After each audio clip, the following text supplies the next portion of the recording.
Now, ladies and gentlemen, everyone has heroes, and probably with the Explorers Club, probably there are more heroes to have than would normally be the case. So tonight what I'd like to do is talk about one of those people who is my particular, or has been one of my particular heroes.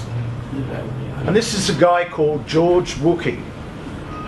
And that's George Wookey there. George Wookey joined the Royal Navy as a boy about a year before World War II started. And as soon as he was able, he volunteered for submarine service, saw active service in the Atlantic and in the English Channel, serving aboard submarines. And then in 1944, he volunteered for and was accepted for diver training. And he spent then quite a few years teaching submarine escape.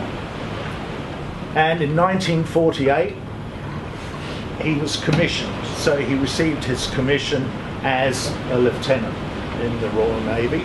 And the following year, 1949, he was accepted onto the deep diver training program, which was conducted aboard a ship called HMS Reclaim, which was the Navy's experimental diving ship. Now, the question of deep diving, it had a purpose. And there's always the problem of how deep is deep. From the 1920s, the 1930s, 40s and 50s, right the way through until the 70s, the whole purpose of trying to send a diver deeper than ever before was to render assistance to any sunken submarine that might be crashed for whatever reason. And there's always the thing about how deep is deep. I know a number of you here are divers or have some sort of knowledge. How many people understand diving? Yeah. Deep is about 30 feet. Well, it depends actually. At a personal level, when you're standing up on the seafloor with your feet on the sea, if the water comes up to there, it's deep. The thing about deep or setting depth records, there's no secret to setting a depth record. Going down is very, very easy. It's getting back up to the surface again, alive and well, that's the problem. And there are various limiting factors. If I make a mistake here, I'm sure someone will correct me, but the major limiting factors are pressure and the composition of the breathing mixture. For those of you who are not divers, very briefly, pressure. Here on the surface we have a big column of air above us, and it exerts a pressure on our bodies of approximately 1 kilogram per centimetre squared. So for every square centimetre, there's a kilogram of pressure. As we descend into the water, every 10 metres, there's an additional kilogram of pressure put on our body. And to counter that pressure, we need to breathe air or any gas at the equivalent pressure of the water outside to equalise. And as we all know, the air spaces in our body, our lungs, our sinuses, our ears. And if you're wearing one of... sorry, I'll just make the empties. If you're wearing one of these helmets and standard flexible dress, you've also got an airspace around you which you also need additional gas in. So as you can imagine, as you go deeper, you require more and more and more gas to be pumped down to you to stop yourself being crushed. So that's one of the problems with going deep. More importantly, it's the composition of the breathing mixture. So the air that we breathe, for example, approximately let's say 21% oxygen and 79% nitrogen. We all know that oxygen is important for supporting life. However, if you breathe oxygen under pressure, it starts to become toxic. And therefore there are limiting factors to how deep you can go breathing oxygen at atmospheric pressure. Similarly, the other gas, that nitrogen, an inert gas, has a narcotic effect. The deeper you go, it's starts to be, there was an old adage, something like every 15 metres was the equivalent of having one dry martini. It doesn't always work quite like that. And the other problem with nitrogen, it's one of those things that, along with sharks, probably everyone has heard about in terms of diving, is the bends.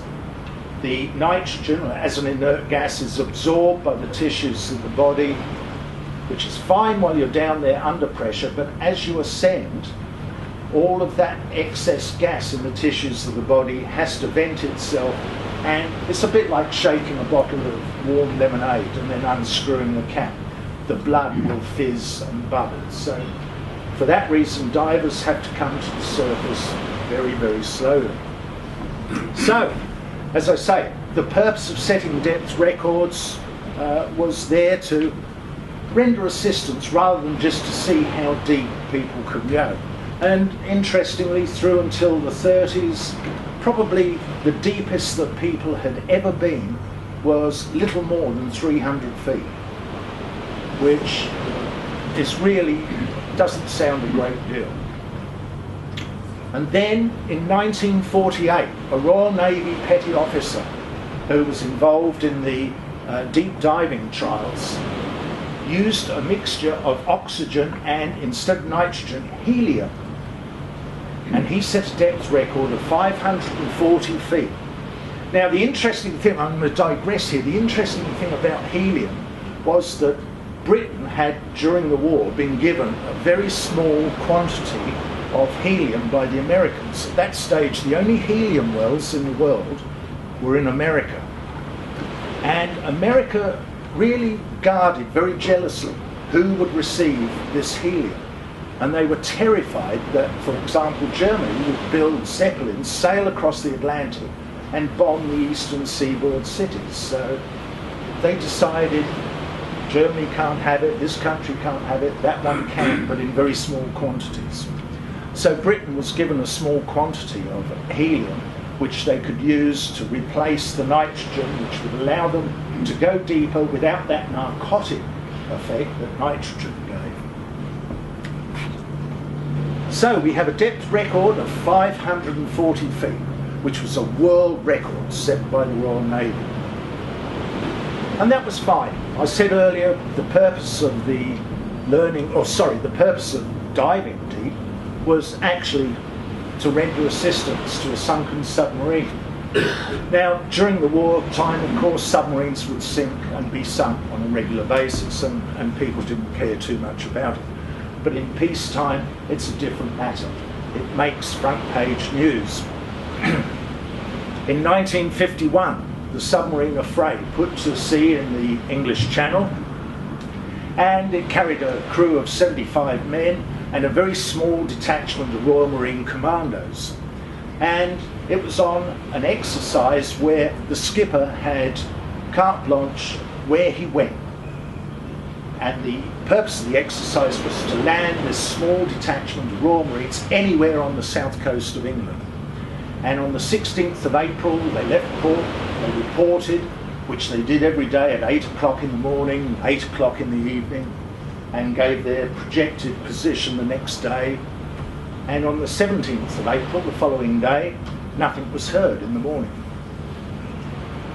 They left in a few hours, nothing was heard, so the Admiralty immediately flashed a radio signal, the code word sub-smash, and that went to all the ships in the fleet and all of the NATO navies to immediately begin looking for a lost submarine.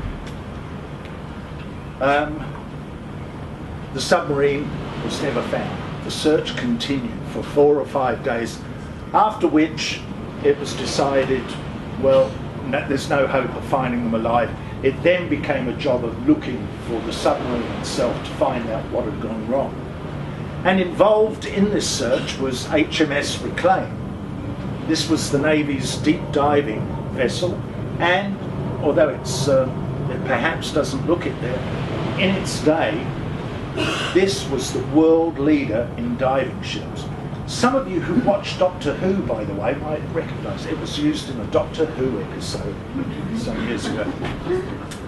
carried a crew of 85 men, most of whom were divers. It was the elite of the Royal Navy's diving crew were on board, including George Wookey. And it started the search for the affray. And it searched for 3 months. And periodically it would make a sonar contact. Inevitably, this sonar contact turned out to be yet another casualty of World War II. And they kept looking. They had to send divers down each time. And as I say, it was awful conditions, strong currents, without success. Then they got to a place in the English Channel near the Channel Islands called the Herd Deep, which shelved away rapidly straight down to 1,000 sort of feet. And it was just at the edge of the Herd Deep. They sent a diver down, and the diver reported seeing what he thought might be a submarine before the current swept him away. And just to have a look here, by the way, this is a submersible decompression chamber. The Navy were using a submersible decompression chamber. They would drop that down to, say, 200 feet. If the diver was going down to 300 feet, as he ascended very slowly to allow that nitrogen to vent from the system, he could actually climb in through a hatch at the bottom, because there would be air pressure inside that chamber to stop water flooding in. He could climb into the chamber, they would close the hatch at the bottom, and he and an attendant could then gradually be hoisted to the surface. And as you can see, it's not a terribly big sort of thing. This is one of the hard hat divers wearing an oxyhelium kit on his back, which is very much like a rebreather. So they'd seen this, what they thought was a submarine. Now, on board at the time, they had to trial the world's first underwater television camera. Now, for people that take GoPros underwater now and take high definition video, we'll go back. This obviously is quite something. There was a monitor on board the ship, a television monitor, and as they had to wait for another 6 hours before slack water, when it would be possible to send a diver down, they decided they'd drop the television camera down and just let it take pictures. And it went down, and that's the actual picture that it transmitted, was the name affray. So they knew they had found the submarine. And as that camera was swept away by the tide, they could actually see a snorkel tube which had been retrofitted to the submarine. A snorkel tube was a device that they could raise, suck air into the submarine, replenish the air in the submarine, replenish the batteries that were driving the submarine without it actually having to come all the way to the surface. And it looked as though this snorkel tube had actually been snapped off and the submarine was flooded. So, as a result of this peacetime disaster of a submarine, it's only natural that people would once again turn their attention back to depth, being able to get down to the deepest part of it, as deep as they could, where a stricken submarine might lie, and actually render meaningful assistance. So meaningful assistance would be, for example, to attach wires and hawsers that it could be hoisted up, or even plumb in an air hose so that they could replenish the air in the submarine before it became stale, and allow the crew ultimately to be rescued. George Wookey was once again put on board Reclaim, HMS Reclaim, for this new series of diving trials. This was 1956. And the diving trials generally would take place in Scotland, in Loch Fyne, and or Norway, the fjords in Norway. And in October 1956, they decided that what they were going to try and do was to go certainly to 400, 450 feet, 500, to replicate that previous record that had been set by Perios Apollo, and if necessary, or if they could, get to 600 feet. So this is the reclaim. It has 4 anchors and 2 more at the front. There's the submersible decompression chamber getting ready to be lowered. And while they were trialling this, also taking part in the trials, and this again is George Wookey, they decided that they would trial an observation chamber as well. And this did several dives just down to 1,040 feet, which is fine, but regrettably, other than looking out and saying, oh yes, there's something, it lacked any mechanical claws or grabs. All that they could do was communicate back to the surface that they had seen something. So it was still important to try and get that diver down to use their hands, because until fairly recently it was impossible to do up a nut and bolt finger tight with mechanical claw. So at the same time that those trials were taking place with the observation chamber, they'd actually trialled, sent down a diver. He had gone to 450 feet, came back up after about 5 hours into the dive with decompression. After a dive that lasted 5 hours, he got the bends, so they had to redo their decompression tables. They had another try at 450 feet, having got new tables to help them on their ascent. And they lowered a workbench down, and the diver had to go down with shackles and rigging wire and pretend that he was attaching lifting points to a stricken submarine, which in the later trial he did very successfully. So they moved to Norway, and on the 12th of October they decided that they would push for 600 feet, which was the whole purpose of this particular trial. And it was evening. Night had set in. It was a cold, blustery night. The wind was howling. The water temperature would have been about 1 degree Celsius in this particular fjord. And George Wookey was the person chosen to try for 600 feet. And this is George Wookey sort of being dressed, preparing to descend.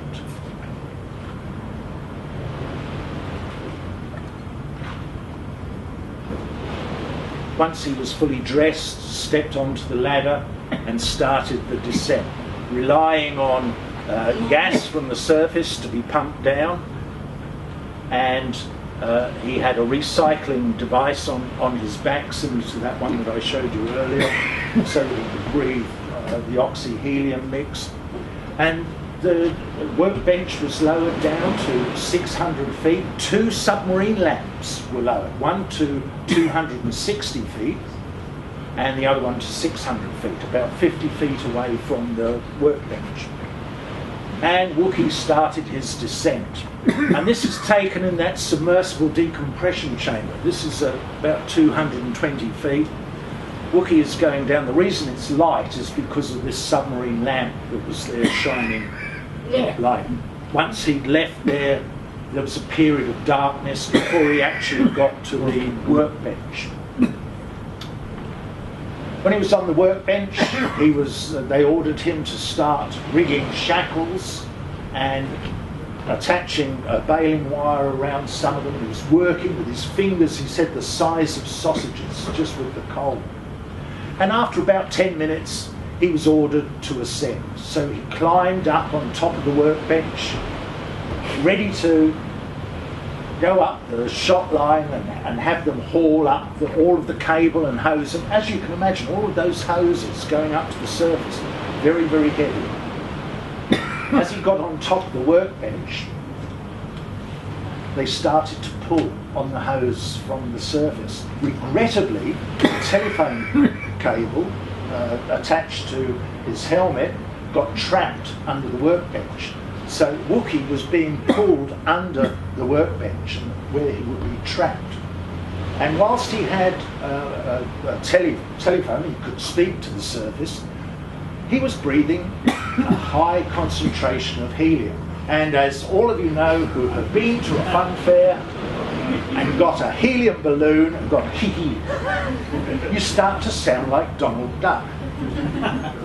And that's when you're on the surface with just a low concentration.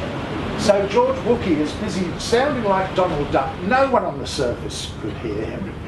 And in the end, I think it was the fact that he was probably screaming that they realised something was wrong. Gave him a little bit of slack on the line, which he managed to free, and he started his ascent.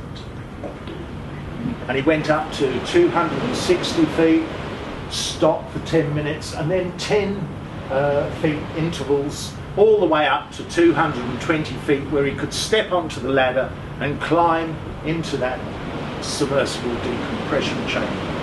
And the attendant inside would remove the helmet, the hoses would be detached so that they could be pulled back up to the surface. The helmet was kept inside the chamber just in case someone on the surface suddenly decided that they would run away with the helmet. And once he was inside, they closed the bottom hatch, and gradually the chamber was lifted to the surface. And within about 10 feet from the surface, they went on to pure oxygen to flush through their system to get all of that helium out. And then up onto the deck, where they opened the hatch. Oh, Chris, what have I done? Don't worry, it's like a rescue. We're getting to the crucial bit. Right.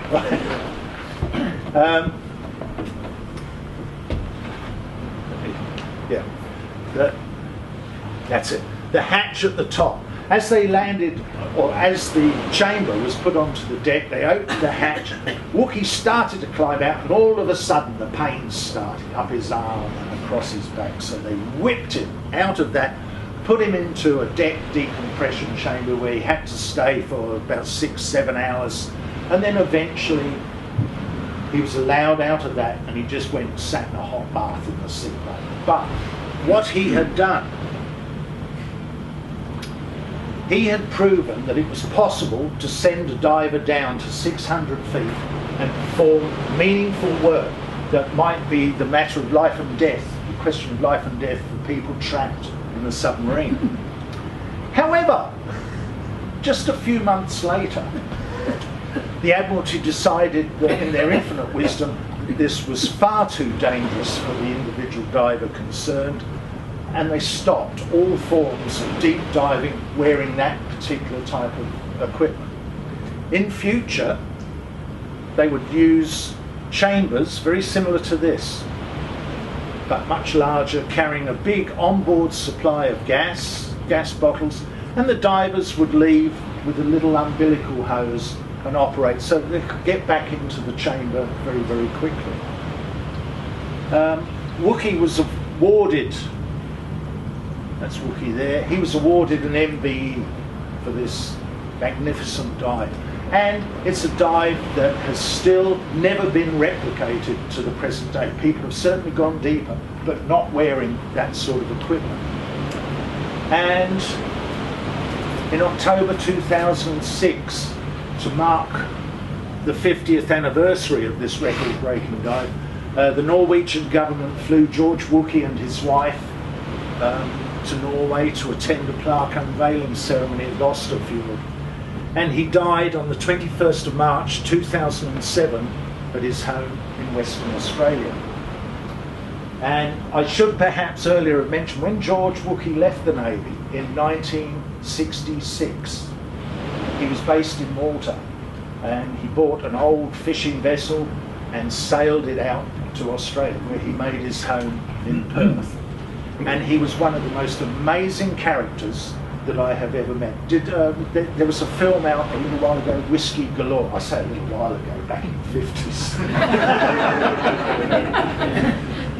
And it was a true story about a ship that sort of wrecked itself in the Shetland Islands somewhere with a cargo of whiskey, and everyone was sort of stealing the whiskey, and he was involved in that. I don't know that he was stealing the whiskey, he was certainly drinking it, but a most amazing man. Ladies and gentlemen, thank you very much indeed.